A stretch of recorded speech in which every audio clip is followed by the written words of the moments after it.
नमस्कार दोस्तों, सांसद राजकुमार राउत और सांसद मन्नालाल रावत के बीच में चल रहे विवाद को लेकर उदयपुर में बीजेपी और बीएपी आमने सामने हैं। जहां डूंगरपुर जिले में भारत आदिवासी पार्टी की ओर से आज कलेक्ट्रेट के सामने प्रदर्शन किया गया, तो वहां बीएपी ने उदयपुर सांसद मन्नालाल रावत के बयानों को लेकर जमकर आक्रोश जताया। मन्नालाल जी रावत का पुतला दहन और इनके खिलाफ कानूनी कार्रवाई को लेकर के रखा गया है, जिसमें हमारे भारत आदिवासी पार्टी के तमाम पदाधिकारी, राष्ट्रीय सदस्य से लेकर के एक मंडल अध्यक्ष का कार्यकर्ता इसमें शामिल हुआ।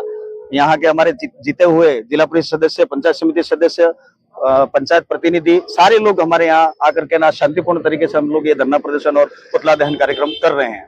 मांग इनके खिलाफ कानूनी कार्रवाई की जाए और ये अगर समझदार हैं, अगर इनमें वाकई बिलों का खून है, आदिवासियों का खून है, जो सर्टिफिकेट लगा करके ये सांसद चुन करके गए, अगर मानते हैं आप अपने आप को आदिवासी, आज ही इस्तीफा दे दे, हम तो कहना चाहते हैं आपके चैनल के माध्यम से, और सरकार इनके खिलाफ कानूनी कार्रवाई करे। एक तरफ अनुतोष राउत ने कहा है कि उनके बयानों क्षेत्र में अशांति का माहौल बन रहा है। बीएपी ने सांसद के खिलाफ कार्रवाई करने की मांग रखी है। बीजेपी का कहना है कि बीएपी आदिवासी युवाओं को गुमराह करना बंद करे। डूंगरपुर में भाजपा प्रत्याशी रहे बंसीलाल कटारा ने पलटवार करते हुए कहा कि बीएपी के इस मुंह से भाजपा सांसद पर कानूनी कार्रवाई की मांग कर रहे हैं। वे नेता तो कहते हैं कि आदिवासी पर आरपीसी और सीआरपीसी लागू नहीं होती, तो फिर कार्रवाई की मांग कैसे कर रहे हैं। उन्होंने कहा कि काकरी डोंगरी कांड में इसी तरह बीएपी नेताओं ने आदिवासी युवाओं को गुमराह किया था।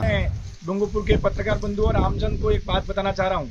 आज सोशल मीडिया में भारत आदिवासी पार्टी के पदाधिकारियों के द्वारा एक ज्ञापन सौंपा गया, जिसमें डॉक्टर मन्नालाल रावत के खिलाफ कानूनी कार्रवाई की मांग की और इनकी सदस्यता रद्द करने की मांग की। मैं ऐसी पार्टी के पदाधिकारियों को और पार्टी के आमजनों को कहना चाहूँगा कि आप आईपीसी, सीपीसी और भारतीय न्याय संहिता को तो मानते ही नहीं है, फिर आप कानूनी मांग क्यों कर रहे हैं। आपने ही कहा, आपकी पार्टी ने, कि आदिवासी समाज पर आईपीसी, सीपीसी लागू नहीं होती, और आपने काकरी डोंगरी कांड के अंदर हजारों लाखों युवाओं पर प्रकरण दर्ज हुए, जिसकी वजह से आज उनको नौकरी नहीं मिल रही है। उस समय राजकुमार जी विधायक थे और बाकी विधायक तो मिलकर अशोक गहलोत से हाथ मिलाए और पत्र जारी किया कि हमने समाज के आरक्षण और यहाँ काकरी डोंगरी में जो 1167 की भर्ती थी उसमें हमने चर्चा की और हम उसको मांग को मनवाएंगे। साथियों, आपको आज तक याद होगा, आज तक मांग का पूर्ण नहीं हुआ। आपने कडाना पानी का गंगा जल पकड़ के आप घेसी काटा तक लाए कि हम कडाना का बैक वाटर लाएंगे, आप वो भी नहीं लाए। 5वीं अनुसूची के नाम पे आपने चिंतन शिविर किए, आदिवासी को गुमराह किया। डीजे वाले लड़के आज करोड़ों का खर्चा करके बैठे हैं, डीजे चलवाए, बर्थडे पार्टी मनवाई, आदिवासी हिंदू नहीं कहा, सनातनी नहीं कहा, और ऐसे ईसाई मिशनरियों को और इस्लामिक लोगों को आपने सहयोग किया। ये ताजा उदाहरण है कि आपने आदिवासी पार्टी बनाई, आपने द्रौपदी मुर्मू को वोट नहीं दिया। आपने कोटे का सरकार ने जब निर्णय किया, हम सब लोग ने मूवमेंट किया, आपने उसका सहयोग नहीं किया। आप वक्फ बोर्ड में 5वीं अनुसूची, 6वीं अनुसूची के अंतर्गत हमारी केंद्र सरकार, राज्य सरकार ने यह कहा कि आदिवासी की जमीन को संरक्षण करेंगे।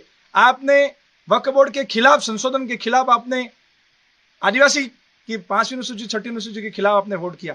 आप आदिवासी विरोधी बात करते हैं और फिर आप कानून में कहते हैं कि ऐसे जनप्रतिनिधि के खिलाफ आप कार्रवाई करें। आपको हक नहीं है, और आप आदिवासियों के नाम पे वोट लेकर यहाँ के भोली भाली आदिवासियों को मैं कहना चाहूंगा, भारत आदिवासी पार्टी के विधायक और सांसदों ने आदिवासी पार्टी के वोट लेकर, समाज के वोट लेकर, वोटों को और हमारे आरक्षण को और हमारे हक अधिकार को बेचने का काम किया है।